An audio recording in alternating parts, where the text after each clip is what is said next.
It's March 15th, 2013. The Ides of March are upon us, and Caesar's wounds will bleed green with the beer of 10,000 Irishmen. Live from 4th Street on Mackinac Island, this is Make and Break. Bob Wood, National Program Director of the Chum Group, worked with us in producing...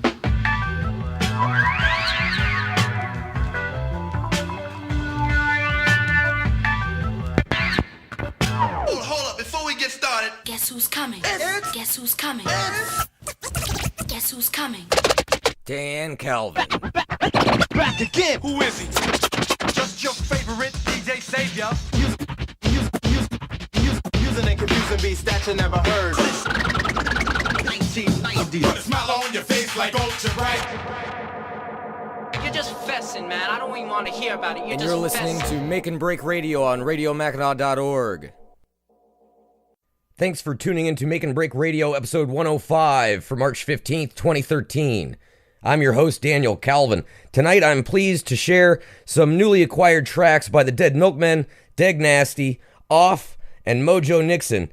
And of course, there'll be more, but later on, I'll tell you about some great moments in Mackinac Island wintertime wintertime time killing. Whoops. I'll debate women's fashion with myself and more. Grab yourself a beer and enjoy the show. Friends, family, acquaintances, and strangers occasionally wonder what it's like to live on Mackinac Island in the winter. I most often inform them that it's just like living anywhere else, but with less road salt and crystal meth. These conversations invariably lead to the question of what one does to occupy their time during a Mackinac winter.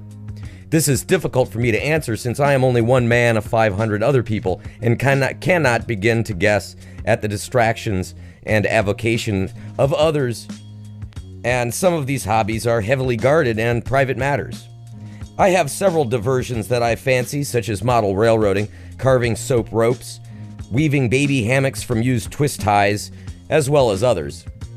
But throughout the history of Mackinac, wintertime diversions were as unique as the individuals that managed to make a home here in those ancient days. Many moments of the day were spent in the hobby called survival, but as history progressed, so did our leisure activities. I have some fine examples that I'd like to share with you, so that life here can be put into a context that mere Buckeyes, Hoosiers, and even Sooners can wrap their heads around this interesting and little recorded island history. Upon receiving her first automatic washing machine in 1964, Violet Wormwood devised a way to make ice cream for the local kids in Harrisonville, using some rock salt and the Gentle Cycle. It worked quite well, and the hint of dried mint was enough to appease the frustrations that the neighbors held around a washing machine sitting in the Wormwood's front yard all winter. John Axberry was famous for his pork pie hats, but what was little known about those hats was that those hats were actually made of Mrs. Axberry's pork pies. John developed and patented a pork pie hat press and dryer during the infamous 1946 hat shortage. The hats were durable and warm, and tasty too, much to Mr. Axwood's chagrin, since the crows seemed to agree and were his constant companions. The original beer can airplane was created right here on Mackinac by an arts collective in the late 1960s. Demand waned sharply after the cans came with a 10-cent deposit, and the collective folded shortly thereafter due to a clubhouse being looted of all their art supplies. Henry McClatchy invented an electric 5-string violin banjo that was tuned in a very obscure D-sharp 7 diminished major underdrive key. Very little music is written in this key, and that electric 5-string banjo violin is now on display in the McClatchy Room of the famous Grand Motel in Sault Ste. Marie, Michigan. Possibly the most famous winter pastime is not actually known as such a thing, but rather is held in a historic context with solemn reverence. But in reality, the whole shebang started with two dudes being bored in the early 1820s on Mackinac Island. We can only assume that Mark Twain and Nikola Tesla were under the influence of laudanum, opium, cocaine, bourbon, and marijuana when they would spend Saturday evenings electrocuting each other and, spraying various body parts with x-rays. The sheer amusement of it all might have been absolutely captivating, but what is known is that Dr. William Beaumont and Alexis St. Martin were under the influence of Mackinac, while St. Martin recovered from a shotgun blast to the chest. While the story of the creation of the father of gastric physiology has been romanticized, the truth is more simple than a profound insight by Dr. Beaumont. Beaumont's unique findings, while being profoundly important, were found on accident, like scotch tape or post-it notes. The real inspiration was the initial act of tying food onto strings and putting it into St. Martin's gut hole. These were the acts of two bored dudes who, in their island solitude, changed the world. Conversations like this truly happen. What do you want to do today? I don't know. Drink? Nah, hey. Let me tie this string onto some chicken and put it into your gut. I'll pull it out later and we'll see what it looks like. Yeah, that'd be cool. Better not give me any heartburn though. You know I can't handle hot wings since the accident. Truly great minds live here, and the ingenuity I've seen, whether inspired by necessity or even laziness, can be breathtaking. All kidding aside, these great minds create beautiful things and also keep ordinary things going well beyond their shelf life. Mackinac is a wonderful place. This portion of Make and Break Radio has been brought to you by Lady Trucker Roll-On Deodorant. If you're tired of smelling like you've woken up in the back of a Peterbilt sleeper cab covered in sausage gravy and smelling like Kentucky bourbon, try Lady Trucker Roll-On Deodorant. Roll on, Lady Trucker. Roll on.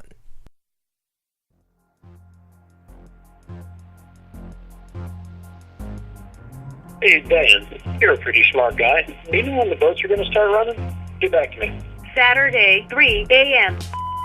Hey, Dan, it's Angela. I was calling to say, hey, what's up? Also was thinking about coming up to see you, but, hey, do you know when the boats start running? I figured it would just be easier to call and ask you to look it up myself. So, all right, yeah.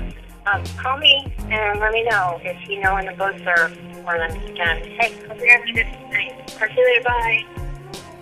Saturday, 9:46 a.m.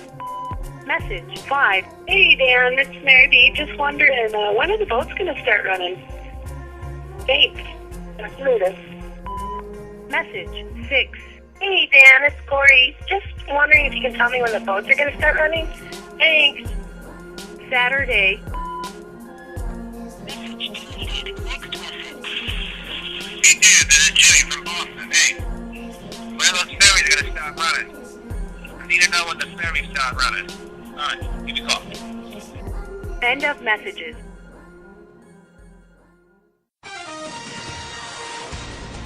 Welcome back to the Real Straight Stock with Daniel Sir Six-a-Lot Kelvin.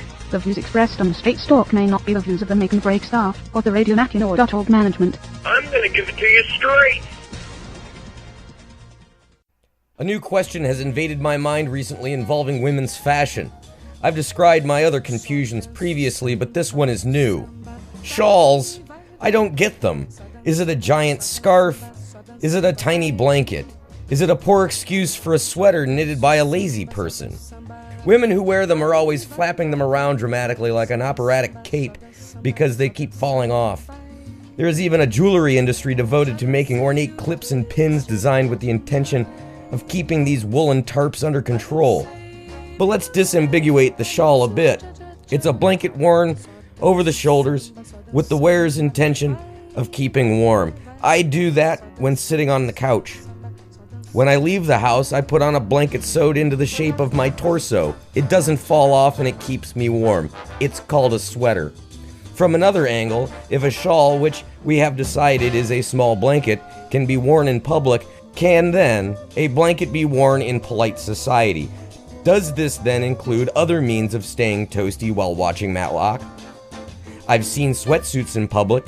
Many cringe at the idea, but add some piping and embroidered cat face, and that loungewear becomes errand-running friendly.